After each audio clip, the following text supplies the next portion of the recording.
You are watching Kings. Every Saturday, we tell the story of how big brands conquered the world. How Jeff Bezos built the biggest store in the world. Welcome to Alux.com, the place where future billionaires come to get inspired. If you're not subscribed yet, you're missing out. Hello Aluxers, great to have you here with us today as we are discussing the world's largest online retail store, Amazon, and how it was built. In this video, we'll be looking at how Jeff Bezos started Amazon, the strategy he used, the struggles they had to overcome, and if you watch until the end, you'll learn what the future holds for this global one-stop shop. Jeff Bezos, the big picture. When your net worth is $152.9 billion, people pay attention to what you do. That's another day in the life for Jeff Bezos, the founder of Amazon. Amazon is the largest online retailer and the world's largest company by market value. Amazon, with its 647,500 employees, generates approximately $233 billion in revenue. And if you think you get those figures by merely selling retail items, think again. Amazon has 40 subsidiaries spanning across multiple industries, such as gaming, robotics, clothing, and food. Due to its involvement in multiple industries, Amazon is fending off the likes of Alibaba, Walmart, Microsoft, and Google, just to name a few. But how does Jeff Bezos lead such a company against those kinds of top competitors? To answer that question, we need to look at how it all began. The beginning. Born in the 1960s, Jeff Bezos from a young age always showed an interest in science and technology. At one time, creating an alarm system to keep his siblings out of his room. During his high school years, when his family moved to Florida, he was part of the University of Florida Student Science Training Program, where he excelled to become the high school valedictorian, Silver Knight Award winner, and National Merit Scholar, all while working as the short order line cook at McDonald's.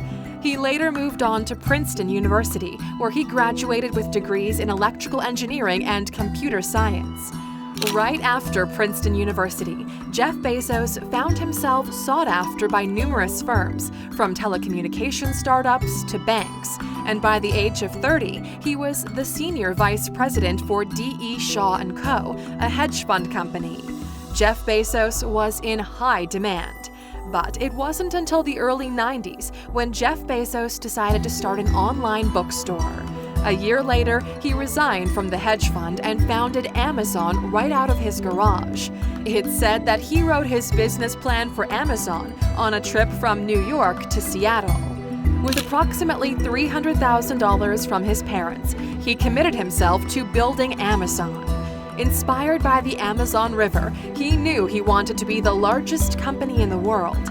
He also knew he would have to expand into other products to grow, similar to the way streams flowed into the larger Amazon River. After 3 years in business, Jeff Bezos took Amazon public, raising approximately $54 million, and used it to begin his expansion.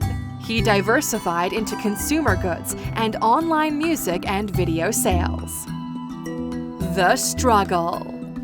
Starting an online business during a time when hundreds of companies were learning the full potential of what the internet could do came with its own set of problems. Amazon had to survive through the dot-com bubble, which it did due to its business structure. Amazon simply sold retail to consumers that paid with credit or debit cards, which means payment was instant. There was no gap between paying its suppliers and receiving payments from customers. A lot of other businesses suffered during that time and went out of business. In the early 2000s, at the peak of the dot-com bubble, sales slowed. It affected Amazon's revenue, causing them to lay off workers and almost go bankrupt. However, with a loan from banks, by the following year Amazon recovered and it was back to generating profits. What also made it difficult in the beginning was the fact that Amazon did not own any of the books they sold or had inventory. After an order was made, Jeff Bezos would search for the item from old bookstores himself before shipping it. Strategy. Go big and go fast was Jeff Bezos' mindset. From the onset of taking his company public in the late 90s, Jeff Bezos began acquiring smaller competitors and diversifying the business to appeal to a wider demographic. He soon launched his first subsidiary and product. Amazon Web Services compiled data from weather channels and website traffic. Then he launched the Amazon Kindle, which transformed the way we read books. The Kindle gave us the ability to have digital versions of our favorite novels. However, through every step, there were common threads throughout all that Jeff Bezos did. He did not focus on competitors or technology. He focused on what consumers wanted, which was basically a wide selection of items at low prices that they could receive quickly when ordered. 3 consumer desires that Jeff Bezos believes would never change. So, instead of trying to engage his competitors, his goal was to always stay ahead of their customers. If you're competitor-focused, you always have to wait until there's a competitor doing something. Being customer-focused allows you to be more pioneering. Jeff Bezos. The defining moment. Though the first book that sold saw the launch of the online retail giant, the defining moment came years later when they launched Amazon Web Service. It was this service that allowed people and companies to see the potential of the internet. Its earliest version was free and helped businesses develop applications that would allow them to incorporate Amazon's service into their websites. Now, the world could not only shop on their website, but sell their products using Amazon as well. This transformed not only online retail, but also the IT industry in the realm of cloud computing and positioned them as a leader. The value. Before the launch of Amazon, everyone shopped at brick-and-mortar stores. So if we were to narrow down all to one thing that Amazon provides for its customers, it's convenience. Hence the reason why Amazon focuses on satisfying their customers over worrying about competitors. Amazon achieves this by providing a continuously growing selection of products, combined with personalized experience and by keeping up with fast service, not just in delivery but in response on their website. Amazon saw that even a 0.1 second delay causes a drop in activity on their site, so they have been optimizing their website to prevent such delays. Amazon has kept to one of its pillars of keeping prices competitive. Jeff Bezos has done numerous things to keep expenses low within the company, so he can pass those savings on to customers. From restricting salaries to keeping old black and white printers, to nobody in the company flying first class, frugality is one of Amazon's official company values. In the midst of traditional retailers announcing closures, Amazon has continuously seen growth over the past 5 years, and with the growth of their Prime 1- and 2-day delivery services, they're picking up customers that other retailers are losing. In fact, because of that service, other online retailers are trying to do the same, proving that Amazon has been correct in focusing on providing for their customers, while the competition has been trying to catch up to them. Controversy. From inception, despite pioneering the online retail industry, Amazon has attracted its fair share of controversy. 3 years ago, Apple filed a case against one of Amazon's third-party sellers, Mobile Star LLC, for selling fake Apple products. Apple purchased and identified 90% of the counterfeit items for themselves. Apparently, Amazon wasn't confirming the source of the items as genuine. Mobile Star LLC settled with Apple for an undisclosed amount. A coalition of civil rights groups opposed agreements by Amazon to supply facial recognition support and consultancy services to law enforcement, especially as Amazon has publicly spoken against any secret surveillance being carried out by the company. Amazon had offered to connect Washington County with its government customers. The civil rights group sees it as a service that can be abused in identifying and tracking anyone. And most recently, they've been in discussions with the National Labor Relations Board for implementing a system that tracks workers' productivity and can fire them for failing to meet production targets. Even though Amazon states there are human supervisors that can override the system and those that don't meet their targets are provided extra training, it does not ease the mind of workers who are now concerned for their jobs and don't even stop to use the bathroom. The results. Jeff Bezos steered Amazon into the position it holds today by listening, by being innovative, by optimizing, and by delivering. They continuously improved their processes so it could be more efficient for their customers. What's dangerous is not to evolve. Jeff Bezos.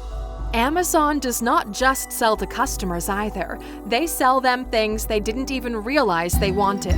By observing customers' purchase history, they've implemented customer reviews, which present items to the customer based on their past purchases, searches, and trends. Added to that, when Amazon introduced the Dash button, they increased the ease and convenience of shopping online for items you noticed you were running low on. Push the Dash button on the website, and within seconds they confirm your order via email or text, and it's immediately shipped to you. Over the past 15 years, Amazon has offered a wider product range through a marketplace. Recently, Amazon gained 1,029,528 new sellers whose product sales totaled approximately $119 billion. The future. Amazon is now a lot more than your average one-stop online shop. It's been a leader in cloud services and also artificial intelligence with its Echo device and Alexa AI assistant. Amazon continues to grow by acquiring more companies. Just 2 years ago, they acquired 10 startups, including Harvest AI, GameSparks, Blink, and Souk, which shows they are heading to develop more AI initiatives, focusing on virtual assistants, voice processing, and AI as a service. And with its innovation in cloud computing, Amazon can position itself as a platform company. Their largest acquisition has been that of Whole Foods for $13.7 billion, all part of their plan to increase its market share in physical retail spaces. They've already opened physical bookstores and launched a cashierless convenience store, Amazon Go. Currently, there are 10 locations, and we can definitely expect to begin to see more opening up nationwide. So, what exactly does Jeff Bezos look for when acquiring a company? A dreamy business offering has at least 4 characteristics. Customers love it. It can grow to a very large size. It has strong returns on capital, and it's durable in time, with the potential to endure for decades. Bezos says when you find one of those, you don't just swipe right, you get married. For the last 3 years, Amazon has been working on improving customer service through their air drone delivery, Amazon Air. The first service launched in England, but now Amazon also has their eyes set on disrupting the shipping industry.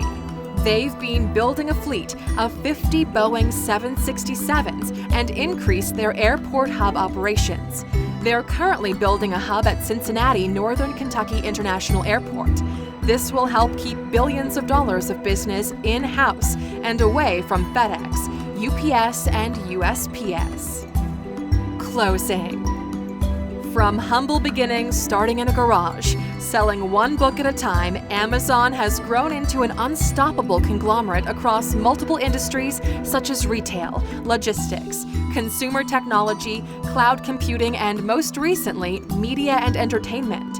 Their founder and leader, Jeff Bezos, known for his transformational and leadership style, showcases his charisma and power, 2 things that were needed to build the largest store in the world. Now tell us, Aluxers, is Amazon your go-to for buying anything online? Let us know in the comments. And of course, for sticking with us until the end, here's your bonus. There was a shift among the top companies in the world in the month of June. As of June 11th, Amazon blew past Apple to become the most valuable global brand, valued at $315.5 billion. What does this do to Jeff Bezos' net worth? Oh, nothing much. It merely increased it from $132 billion in May to $155 billion now. But who's counting?